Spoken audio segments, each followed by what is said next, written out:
Krypto! Home. Take me home. Krypto.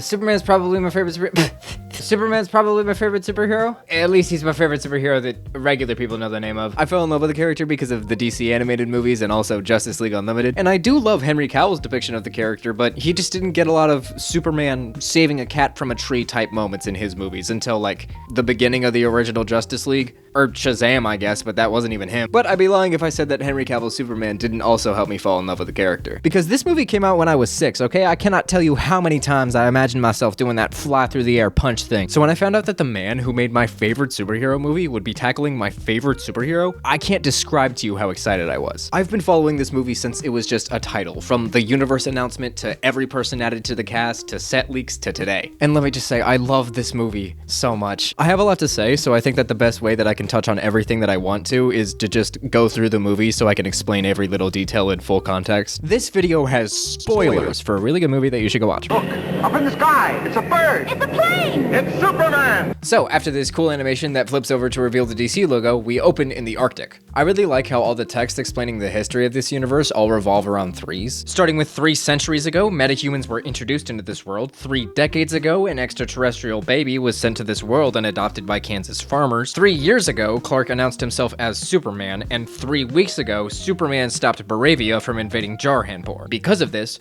3 hours ago, the Hammer of Baravia attacked Metropolis. To finally, 3 minutes ago, Superman lost a battle for the first time.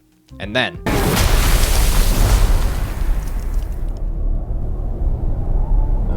I love that this is how we first see Superman, bloody and beaten down. So many Superman stories have made him this invincible, godlike character, and this immediately shows us that there are actual stakes and that this version of Superman can be beat. Superman calls out for Krypto, and he drags him back to the Fortress of Solitude as it bursts through the ground. And I love this Fortress of Solitude. It might be the best live-action fortress we've ever gotten. It's tied with the Reeves movies for me. The way it opens is so sick, the stuff on the inside too, like this supercomputer, the star-forging anvil from All-Star, and the fact that the entire fortress is able to turn so it can always be facing the sun is so awesome. We learn that Superman's parents sent a message along with him to Earth, telling him to do good and live out Krypton's truth, but the message was damaged on the way, so it was incomplete. Superman heals, and I love that they added bone cracking sounds that weren't in the preview of this scene to really sell that this is a painful process that Superman goes through. Like, imagine you're Superman in this situation, okay? You have 14 broken bones.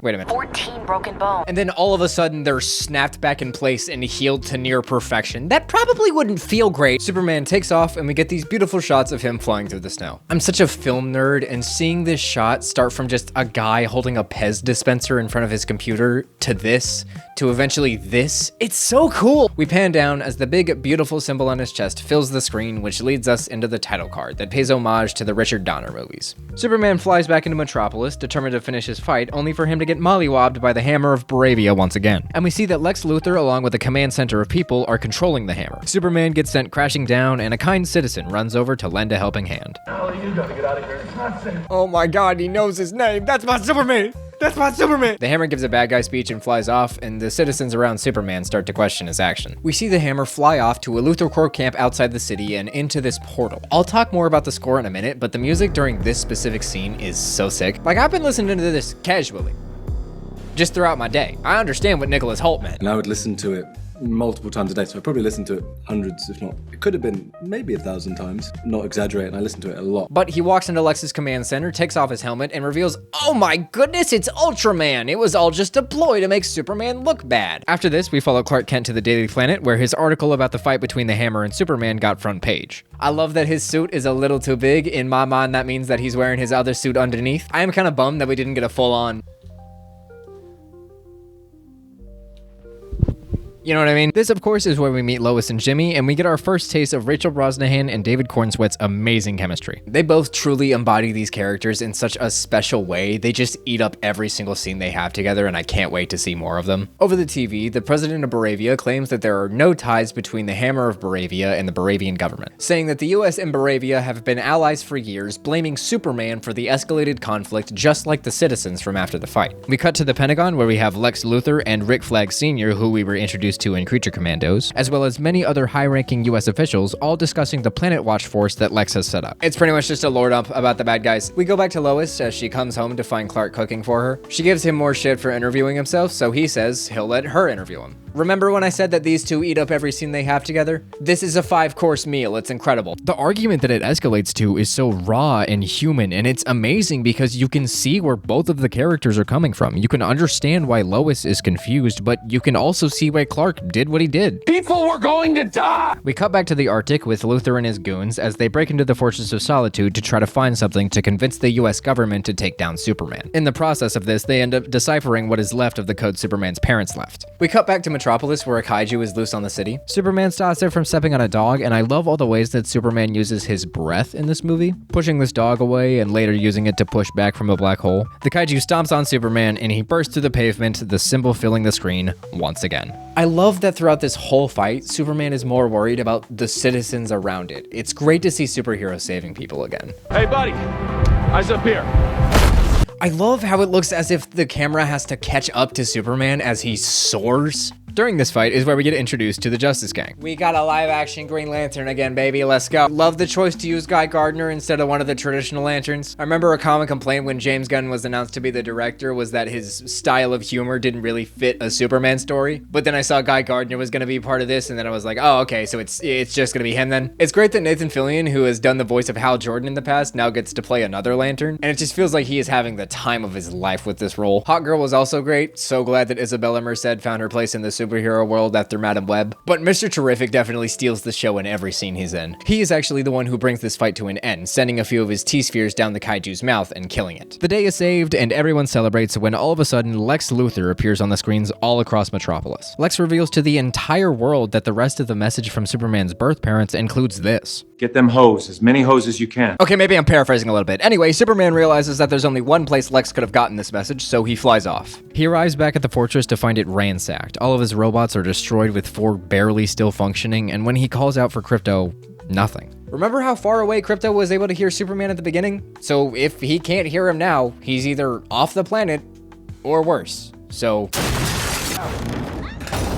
Where's the dog? It's always satisfying when a character does exactly what you would do if you were in their situation, but this only makes Superman look worse. After this, we get another great scene between Lois and Superman, and we get this line that I love, and I think it really shows how well James Gunn understands the character. It's a dog. Yeah, and he's not even a very good one, but he's out there alone, and he's probably scared. Superman and Lois hug, and he turns himself in. They take him to the same Luthor Corp base from the beginning, and when they put him through the portal, we get introduced to Metamorpho. I'm so glad that James Gunn has made an effort to bring back practical effects into filmmaking. It just makes the sets and the characters feel so much more real, and as long as the actor is up for it, I do think all the hours in the makeup chair are worth it. When you're in a movie like Superman, right, yeah, you're uncomfortable, but at the same time, you're doing Superman, and you're part of something so special. It's revealed that this is a pocket universe, created by Lex as a way to move quickly throughout the world, as well as be the most secure prison on the planet. These people are the worst of the worst, war criminals and ex-girlfriends. Lex has Metamorpho turn into Kryptonite. It's revealed that this is where Krypto is being kept, and we see that the only reason Metamorpho is doing this is because Luthor is holding his son hostage. I know some people have their complaints about Baby Joey's CGI, but because of the later scene where Superman is fighting with him in his hand, I understand the decision to have him look more like this than a realistic human baby. Plus, if it was, it probably wouldn't even look human. While this is happening, Lois is trying to find out where Superman was taken to, and she goes to the Hall of Justice to get help from the Justice Gang, and her and Mr. Terrific head off to find Superman. And this is where we get that classic James Gunn needle drop fight scene. James Gunn is known for his song selection in his movies. The Guardians soundtrack literally shaped my music taste today. This movie is definitely much more about its score than its soundtrack, but we have the most terrific of exceptions here. It's that perfect balance of Mr. Terrific mopping the floor with all these people contrasted with the happy-go-luckiness of 5 Years' Time by Noah and the Whale. I am so glad that Eddie Gathegi got redemption after Marvel completely fumbled his character in X-Men. Back in the jail, Lex brings in the same guy who helped Superman up during the beginning fight to get some answers out of him. Oh, okay, we're doing one of these scenes. Well, it's fine. He's gonna spin the round a couple times. Superman's gonna give him some information he doesn't really want Lex to have, and it's gonna be stressful, but everything's gonna be... No! God, this shit is ruthless. This movie does not give you any empathy for Lex at all. Because Luthor fucking killed somebody in front of him, Metamorpho comes to his senses and makes a star to heal Superman. He grabs Joey and frees Krypto, and when Mr. Terrific and Lois Lane show up, they escape. Just the amount of emotion that Nicholas Hoult is able to have on his face right here is insanely impressive. And then him smashing a mug just to immediately tell all the people around him to clean it up, it's golden. Because of Metamorpho, Superman has kryptonite poisoning, so Lois Lane takes him to the Kent farm so he can rest in a safe place that Lex doesn't know about. Because of this, Lex overloads his portal, causing a rift to start to tear the planet in half. This is where we get this incredible conversation between Pa Kent and Clark, where I feel like Pa really tells Clark exactly what he needs to hear in this moment. I couldn't be more proud of you.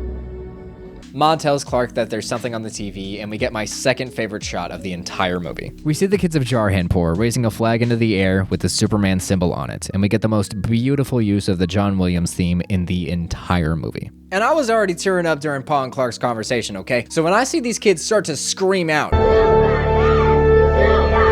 and then I see this man's eyes fill up with hope as him and everyone else in this field start to do the same.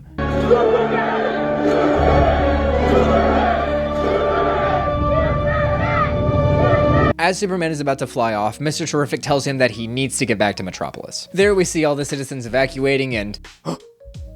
But as the citizens are evacuating, this woman's car stalls. The rift grows larger, causing the buildings of Metropolis to domino over. She desperately tries to get it to start again, and she can't. But sure enough, this is the best scene in the entire movie. I love how we don't zoom in on Superman at all. We get to just see exactly what this woman is seeing. Just this figure flying above the smoke, cape burrowing in the wind behind him. Superman meets up with Mr. Terrific, and they get ambushed by the Engineer and Ultraman. During the ensuing fight, the Engineer uses her nanites to fill Superman's lungs so he can't breathe. What the fuck? Superman flies off into the stratosphere and dives back down, crashing into the ground. And this is where the identity of Ultraman is revealed to be... Yeah, this is probably the one nitpick I have about this movie. If you had like any knowledge on who Ultraman was, this reveal was kind of anticlimactic. Also, with this being an evil Superman, I really expected some sort of commentary on the Superman is only interesting when he's evil idea that a lot of people have adopted. And no thanks to popular characters like Omni-Man and Homelander, but also because of stories like Injustice and the recent Suicide Squad game. Do y'all remember that? They shot Batman in the head and then they were like, in loving memory of Kevin Conroy, fuck you. Anyway, Superman throws Ultraman into a black hole, so hey, the only thing that I don't really like about this movie could lead to great things down the line. As this is happening, Superman has the rest of the Justice Gang go handle the situation in Baravia. Superman launches into the air as that big, beautiful symbol fills the screen one more time. I love that every time Superman is knocked down in this movie, the S fills the screen as he rises up again. Superman and Mr. Terrific take off towards Luthor Corp, and I love that Mr. Terrific is just holding on to Krypto. They burst in. Lex says, You piece of shit alien! and David Cornsweet delivers this incredible monologue, saying that he is just as human as anyone. The rift closes and Lex is arrested. Get all that to Bell Reeve! Belle Reeves? Like that, Belle Reeves? Hey, Dr. Phosphorus, can you do something for me real quick? Superman's reputation is saved, and him and Lois kiss as they fly into the air in a beautiful shot that James Gunn himself said made him cry when they filmed it. Superman lays back on his gurney, watching home videos of himself with his parents. And the credits roll as young Clark is held up by Pa in an oh-so-familiar pose. They call me Superman. I know this gets said a lot when a superhero movie comes out. This feels like a comic book come to life, but this movie is a comic book brought to life. From the world building, to the implied history between all of the characters, to the way we're just thrown straight into the story. And the best part of it for me has got to be the amazing score by John Murphy and David Fleming. There's this really cool transition in this song, The Rift. It starts off suspenseful, right? We're getting scared. Everybody's getting scared. We're all scared, right? We're getting scared. Everyone's scared, right? And then... Why are you scared? Everything's fine. It just so seamlessly goes into the Daily Planet theme. It's so good. The amazing guitar leading into that big crescendo and raising the flag makes me tear up just hearing it. And also the hypnotizing flute at the beginning of Last Sun, making me feel like I'm laying in a field of flowers, and then the horns come in and just...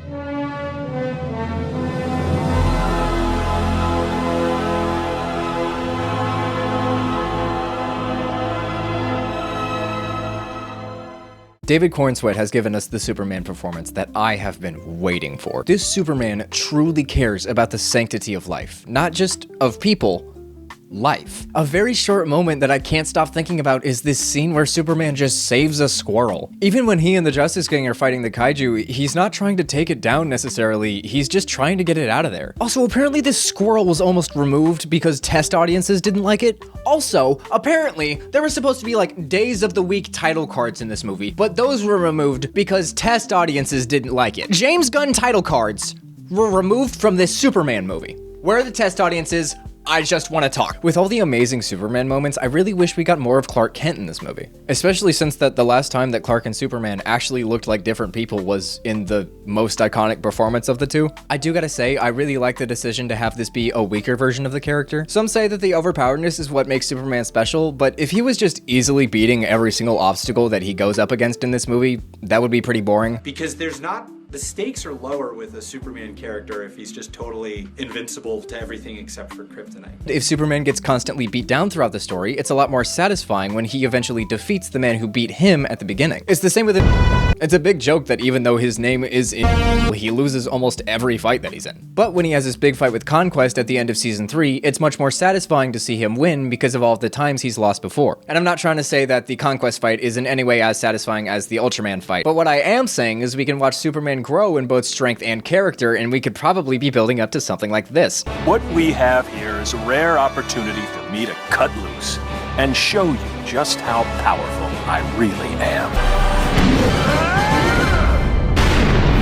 And it's so cool to me that even if this movie wasn't as good as it is, David Cornswet would still be making history as the first Jewish Superman. The creators of Superman, Gerry and Joe Shuster, are both from Jewish families who came to America in the 1930s to escape persecution in Eastern Europe. And it's that Jewish heritage that gave us some of the most fundamental aspects of the Superman character. Like his origin, a baby being sent away from his home as it's destroyed, is a direct allegory for the story of Moses. His strength comes from Samson and the Golem of Prague, as well as Joe Shuster's childhood love for strongmen, with the suit being inspired by the outfits they would wear. Oh, I haven't even talked about the suit yet. The suit is phenomenal. This is exactly what pops into my head when I think James Gunn Superman, and we can thank Judiana Makovsky for that. It's very Guardians of the Galaxy-esque. I wonder why. But picking it apart, we have the yellow symbol on the back of the cape, like in the Christopher Reeves movies, as well as All-Star Superman. We got a collar similar to the New 52 suit from Jim Lee, but in my opinion, this one actually looks good. It doesn't look like it's choking him. We get the trunks, which I am very glad about. Looking at some of the concept art, the suit just feels so naked without them. And of course, the symbol on his chest from Alex Ross's Kingdom Come design.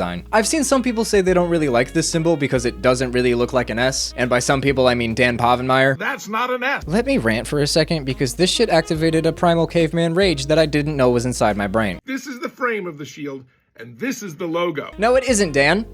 You're just lying. Let's look at this cape that I got for my dog, okay? Why are we saying that this is the border when you have cut off parts of the border to make your point? If we grab a ruler and line it up, we can see that this side is in fact thicker. Just to be safe, let's look at the logo on this cup. Huh. Would you look at that? So that means that this is the border. Oh my goodness, what does that look like? Also, do I need to remind you that it is based off of a Alex Ross design? If the fact that it's designed by a fucking Alex Ross drawing isn't enough for you, then I'll just let the man himself explain. The idea is that it's not actually an S, it just sort of looks like an S to human beings. I know I'm getting a little bit heated, but please understand, I'm not mad at you, Dan. I'm just disappointed. I think we got the perfect amount of Krypto. He had so many great moments, and I can't wait to see more of that cute little dog in Supergirl. I understand why I've heard the criticism that giving Jor-El and Laura this evil motivation isn't the best decision. For me, it works pretty well. It would be pretty predictable to just pull a Superman Birthright and have the message be faked. And to have it be authentic just makes this moment hit so much harder. And I think that that change was made to put more emphasis on the Kents, who are characters I really wish we got more scenes with, especially with how great the conversation between Pa and Clark was. I'm so glad that they didn't do the expected and kill off Pa Kent. And from the adorable phone call between Ma and Clark to just how Pa tells a story, these two are exactly how an old couple growing up on a farm in Kansas should act. And seeing how Neva Howell talks about her character is just so heartwarming. I think so much of it depends on the fans. So I'm just praying and hoping that they know that I didn't take it lightly and that I know how much this role means to them. And I just hope they like her. If they do like her, I think my life's about to change. I also wish we got more of the Daily Planet staff. I love how Perry is never separated from his cigar. Michaela Hoover is great with the like 4 lines she has. Steve Lombard was definitely my favorite. I love Beck Bennett. I think he's so hilarious, and it's so good to see him get a role in a big movie like this after his time on SNL. And Skylar Giacano was great as Jimmy Olsen. Oh, yeah, Giacano. That's how you pronounce that idiot. What were you saying about Jimmy? I love how they made him comic accurate. Rachel Brosnahan is incredible. She perfectly understands Lois and the different reasons why she likes Clark versus Superman. The only issue I really have with Lois is that she already knows Clark is Superman, so we don't get a lot of that secret identity dynamic. That's always a lot of fun. But Rachel Brosnahan is Lois Lane. Matter of fact, you know those perfect superhero castings? Like the actor is the drawing brought to life? Yeah, that is the 3 main characters of this movie. Nicholas Hoult especially brings Lex to life in such an amazing way, and I cannot wait to see more of him. His reputation is ruined, so he's only gonna hate Superman more after this. How are they gonna make him more of a hater? It's so funny finding out that he also auditioned for Superman on the same day as David Cornsweet, but obviously didn't get it. And I feel like I can see that influence in his performance. Was there ever a moment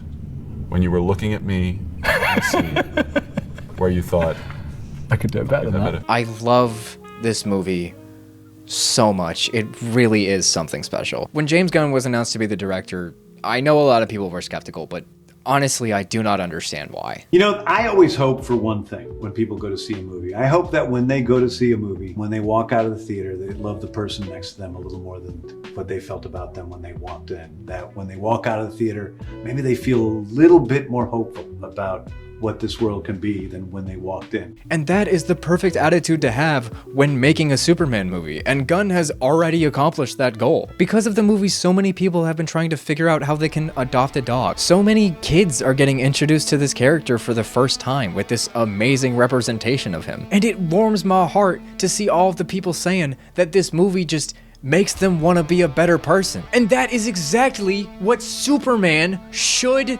do. This movie is a reminder that no matter how many times you mess up, no matter how many times you get beaten down, you can get back up and do the right thing. It doesn't matter who you are, it doesn't matter where you came from. You can be the change that you want to see in the world. You know why? Your choices, your actions, that's what makes you who you are. I get scared. I wake up every morning and despite not knowing what to do, I put one foot in front of the other and I try to make the best choices I can. I screw up all the time, but that is being human. And that's my greatest strength. What does Superman represent to people? A friend. And that's what people really need most.